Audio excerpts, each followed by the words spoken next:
Assalamualaikum warahmatullahi wabarakatuh. Salam sehat, salam olahraga. Langkah tegas diambil oleh Ketua Umum PSSI Erick Thohir setelah melakukan proses naturalisasi senyap.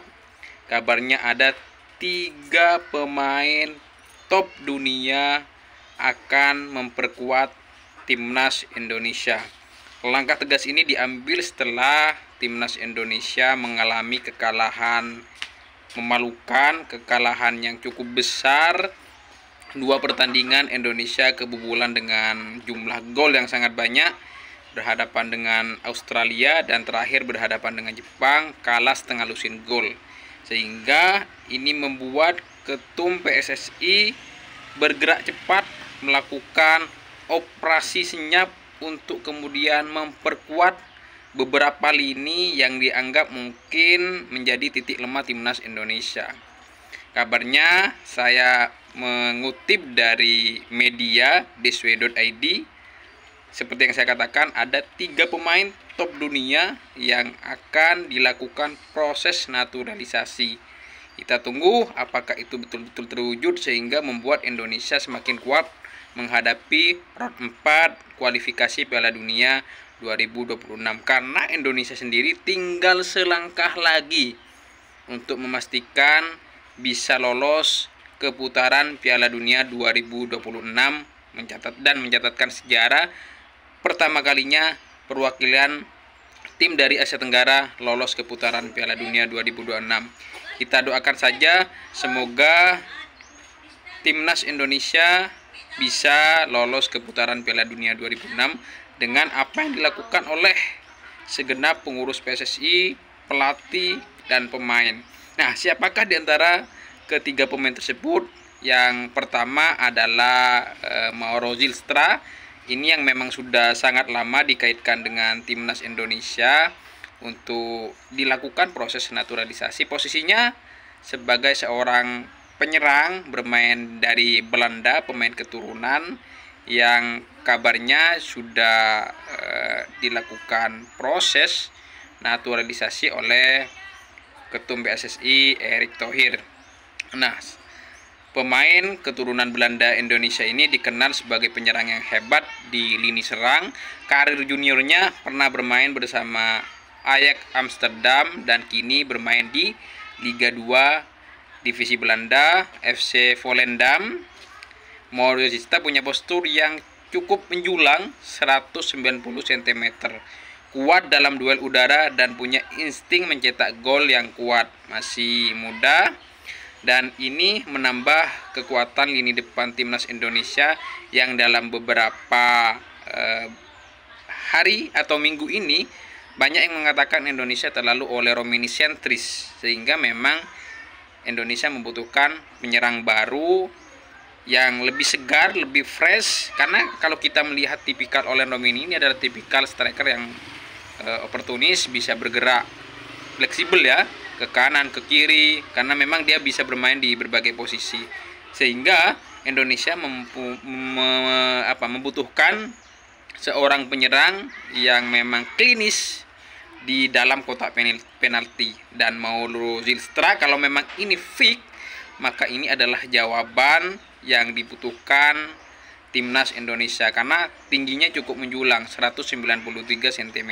Ini untuk ukuran pemain Asia cukup tinggi ya, sehingga memang dengan Indonesia bermain dengan formasi 3-4-2-1 yang mengandalkan eksploititas dari sayap wingback, ini sangat diuntungkan adanya Mauro Zylstra. Umpan-umpan lambung dari Calvin Verdong, kemudian dari Kevin Dix dari sisi kanan dan kiri. Ini adanya Mauro Zylstra saya rasa memang cukup menguntungkan timnas Indonesia untuk mencetak gol melalui bola-bola udara yang memang menjadi kelemahan timnas Indonesia selama ini. Kemudian yang kedua ada Emiliano Jonathan.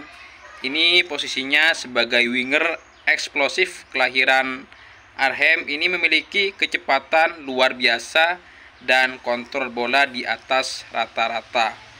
Nah, memang Indonesia selama ini memang banyak bergantung kepada Ragnar Oratmangun, kemudian Marcelino Ferdinand di kanan.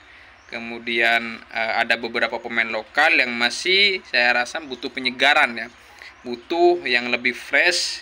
Emiliano ini adalah akademi Vitesse yang juga pernah dipantau tim Premier League, masih berusia 21 tahun, memiliki insting gol yang tajam.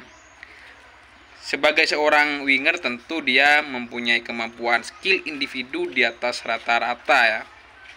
Saya rasa Indonesia masih membutuhkan winger-winger baru ya, yang eksplosif.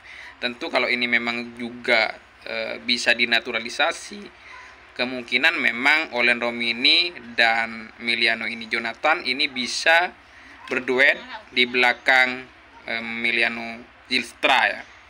Kemudian yang ketiga terakhir ini kabarnya Mads Becker ini cukup terkenal lebih terkenal di antara beberapa pemain lain karena dia sudah pernah bermain bersama PSG, kemudian Bayer Leverkusen, berposisi sebagai seorang wingback ya. Dia biasa bermain di kiri, bisa juga bermain sebagai seorang pemain sayap yang saya rasa tambah menguntungkan timnas Indonesia. Karena memang Mads Becker ini sudah kenyang pengalaman baik di Ligue 1, kemudian Bundesliga, dan bersama PSG sudah merasakan gelar juara Ligue 1. Bersama Bayer Leverkusen juga tampil cukup luar biasa dan sekarang bermain bersama klub dari Ligue 1 ya. Tapi memang sekarang dia bermain di Ligue 1, posisinya sebagai bek sayap kiri. Secara pengalaman dia sudah pernah bermain di Liga Champions. Jadi tambahan 3 pemain yang saya sebut ini saya rasa langkah tegas yang diambil oleh Erick Thohir untuk kemudian memperkuat lini-lini yang menjadi kelemahan timnas Indonesia, terutama di sektor penyerang yang memang menjadi kekurangan timnas Indonesia. Tapi kalau misalkan saya bisa request, lini tengah juga saya rasa juga butuh penambahan ya. Joey Palopesi dan Tom Haye, kemudian Tom Haye sendiri menit ke-75 kadang sudah ngos-ngosan ya. Jadi butuh penyegaran juga. Kemudian di back tengah kita berharap Pascal Struijk juga segera diproses ya. Tapi memang kabar yang saya baca memang 3 pemain tersebut dari media thisway.id bahwa ada Mario Zylstra, kemudian Emiliano Jonathan, dan terakhir Mads Becker. Kita doakan semoga kalau memang dinaturalisasi membantu timnas Indonesia lolos ke putaran Piala Dunia 2026 dan Indonesia mencatatkan sejarah proses naturalisasi betul-betul berhasil dilakukan oleh timnas Indonesia. Bravo timnas Indonesia, saya berdoa semoga lolos ke putaran Piala Dunia 2026. Salam olahraga.